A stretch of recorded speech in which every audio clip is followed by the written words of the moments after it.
Hey guys, it's Emily from Feral Escape. Today we're going to give you a quick review of the Fiamma F65s Awning that we've installed on our Sprinter van conversion.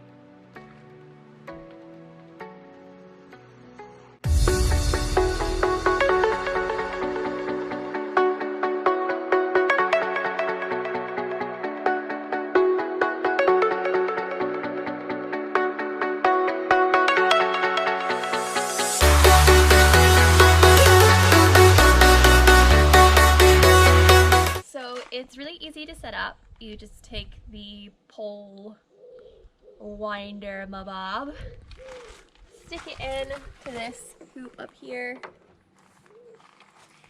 and then you hold on to the handle here and twist on this side, so that'll take it in and out. And then these bits you just pop out from up here. They kind of just tuck in there. And then this bit is the extension. So to put it away, you just slide this back up, twist it up here at the top so it's locked in place, and then just tuck it in. After you also push this in. One of the benefits is that or what's great about it is you can adjust the heights of each of these individually. So if you want to make one a bit lower,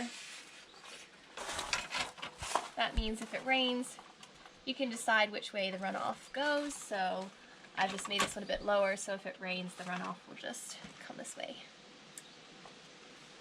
So this particular model comes in two colors. There was a sort of blue color, and then this gray and black color. We chose this one because it kind of goes with the black and white color scheme of our van. And also the casing as well comes in two different colors. You can get it either in black or white. Again, we chose black to kind of go along with the accents that we have on the rest of the van, like the black ladder on the back. Hey, so we've loved this awning.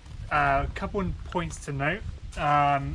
We have some zinc coated metal here, which has developed a little bit of white rust, which you want to get rid of because it does render the galvanization, the treatment of the metal useless, and then it will start to properly rust and degrade. So I would expect a little bit more from Fiamma than this happening on all the exposed metal surfaces here. So it might want to be more preventative with that. But overall, it's been great. And one of the things that you'll get if you're installing this in the Sprinter van is you'll need to buy the mounting kit. So motorhome providers have created these mounts that the awning will slot onto, and that you drill into the top of the van and you drill the awning into the mounts. So I'll take you up onto the roof and I'll show you some pictures and some video of us installing it. It's a very simple process. It's all templated.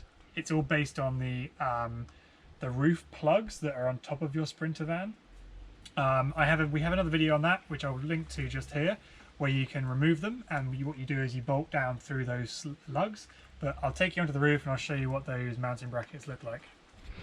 So up on the roof, you can kind of see that this is the mounting bracket here, which kind of supports the awning in 3 points. You have these extra brackets that you drill into the side of the casing of the awning to secure it in place, and those are at each point along the top. The roof plugs that I mentioned, we have a separate video on that you knock out and you attach these mounting brackets to. Are really easy to do, and then these bracket slots directly into those holes and make attachments. So these brackets slot directly on top of those. You bolt them in. It's very, very simple. You need two people. It's quite heavy to lift it onto the roof, otherwise you're going to break something. So I recommend two people do this, one at either end, and it should just slot straight on top as long as you've got the mounting brackets correctly in place. So one thing about the awning is you actually probably won't use it as often as you think you're going to use it.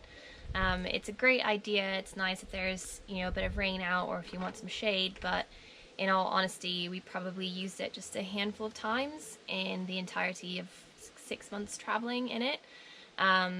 That's for a variety of reasons. Sometimes the places you park up, there's no camping, so you aren't necessarily meant to get out all your chairs and your awning and make a little campsite out of it. It's just meant to be a place where you park up and sleep for the night.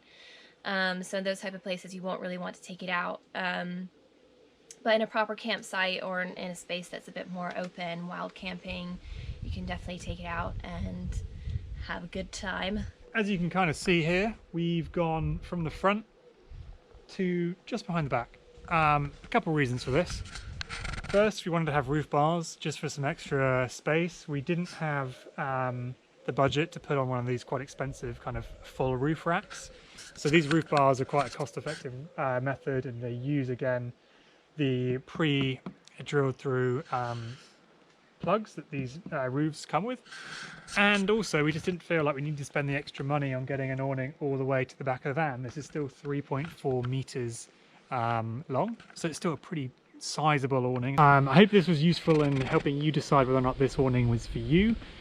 We have a post below in the description that you can click on that compares this awning along with all the other awnings that we considered when we were buying it and making our decision. It's quite detailed. It goes through and helps you understand what are the features each awning kind of has going for it, whether it's price, weight, the colours, because you are limited to a degree with the colours that you can get with these kind of factory prefab, kind of pre-mass produced awnings. Overall, very happy with Fiamma because, as we said, very easy to use. It's very sleek. It looks great in the black, matching our accents. Also, Fiamma have parts available all over the country and all over Europe. They're obviously a huge manufacturer of motorhome goods. And actually, as we were leaving to go traveling around Europe, we'd forgotten the winder to unwind the awning. And you'd think that maybe you could find something that could do the job, but it's kind of quite a specific hook. It needs to be quite strong because it's obviously a reasonably strong mechanism. But there was a camping shop and they had a spare one, so we managed to get it really easily. So it was really nice just to know that with using a brand that's well known, you're going to be able to easily get replacement parts if things ever happen to go wrong. So if this helped you, please give the video a thumbs up, subscribe to our channel. We're going through and reviewing all of the things that we've had on this van for the last 2 years, having used it, giving you a kind of fair and honest opinion on whether or not you should buy it. Some of the stuff that we've bought has been amazing and we've been really happy with it. A few things potentially didn't turn out as good as we thought they would. As Emily said with the awning, I think the biggest learning for us is the awning's great.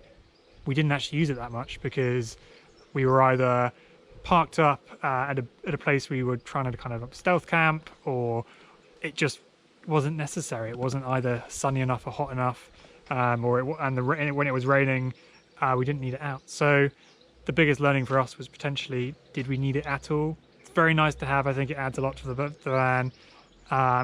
Probably wasn't as necessary for us, but if you're going to be in very, very hot weather, this would be a godsend because getting shade is obviously great. So thanks very much. Have a great day.